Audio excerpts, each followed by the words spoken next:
Thursday, January the 3rd. Lake level's right at 905. About the same as it was when I did the report a couple weeks ago.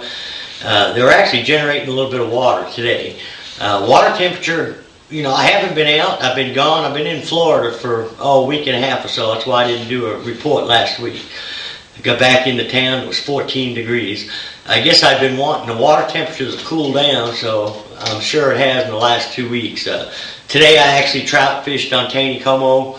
Tomorrow I'm going to Bull Shoals, and then Saturday I'll be at Table Rock bass fishing.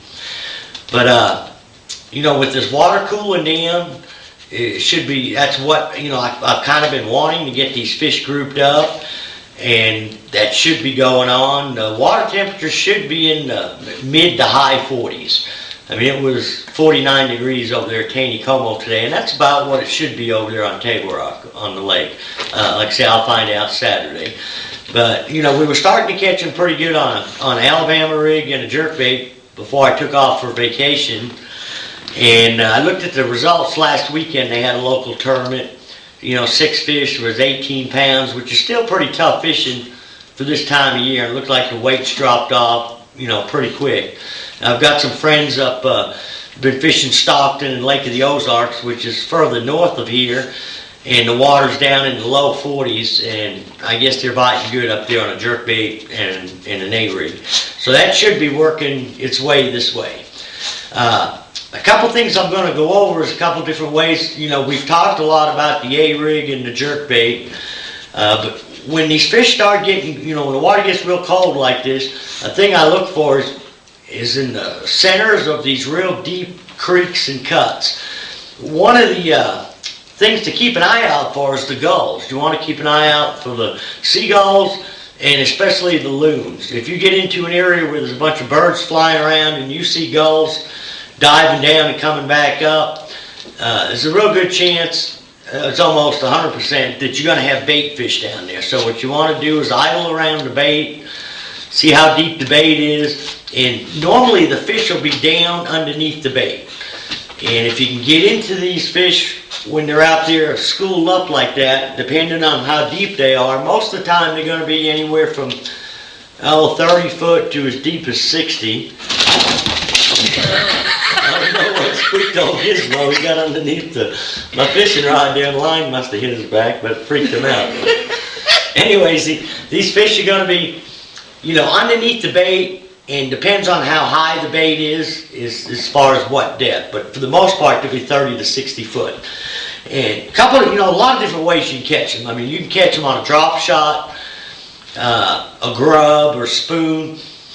But when they get grouped up real heavy, if you see a lot of markings of fish underneath the shad, one of the best baits to use is a spoon. And what we usually throw is a 3/4 ounce white spoon, just an old slab. This is a Hazy Daisy spoon. Another one I'll throw is a War Eagle. Depending on, if I'm throwing it on a bait caster, I'm usually throwing on 12, 15 pound line. If I was throwing it on a spinning rod, I'd throw 8 to 10 pound. I'd probably throw a half ounce. Here's a half ounce War Eagle.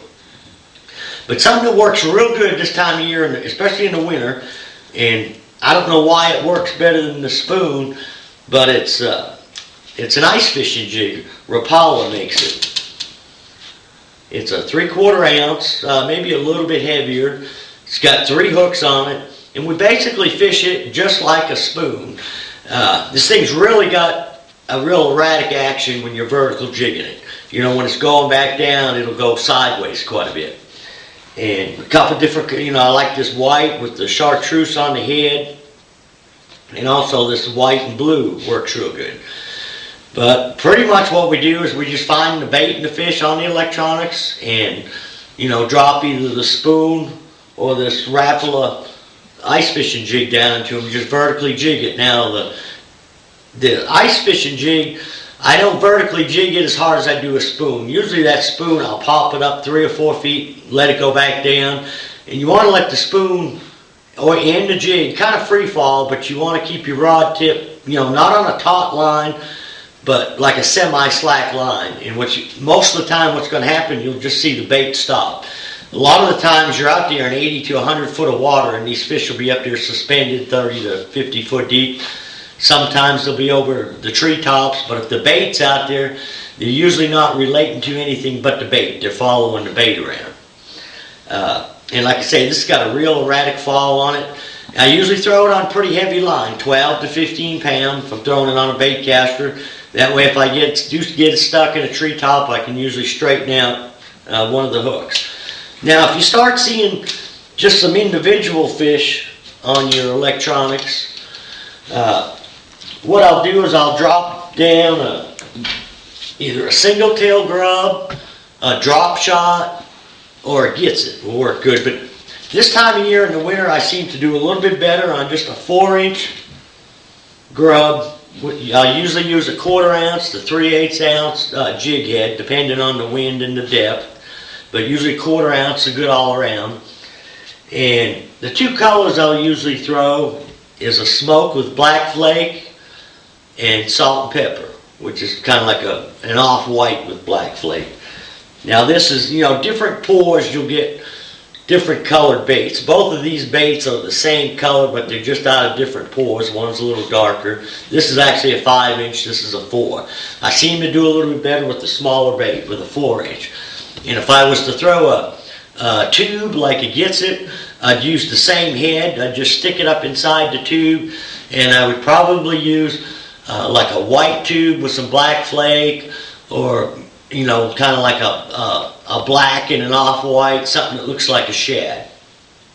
But normally, if you see isolated fish out there, I seem to have a better chance catching them on the grub or the drop shot. What I'll do is I'll just drop it down about 5 to 8 feet above where I see the fish, and I don't vertically jig it as hard as I do a spoon. I just try to kind of finesse the fish.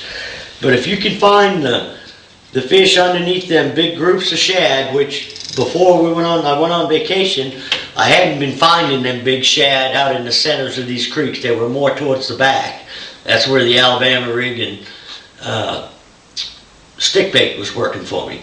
But now with this colder water, it should be pulling the bait more out in the centers of the creeks, and it'll work kind of all over the lake. What you want to look for is the creeks that go anywhere from a half a mile up to 2 or 3 miles back in, and you may have to idle around the centers of them, and if they've got other little pockets off of the creek, you want to check at the mouths. But one of the best telltale signs is watch for the birds, especially this time of year. The gulls will be working the bait quite a bit, and if you, like I said earlier, if you find the gulls and the loons together, you got a big group of shad.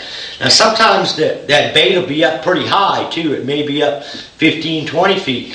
And them fish will get up, that high this time of year if they're chasing them shad. The grub is a good thing to swim through that. Alabama rig would also work good.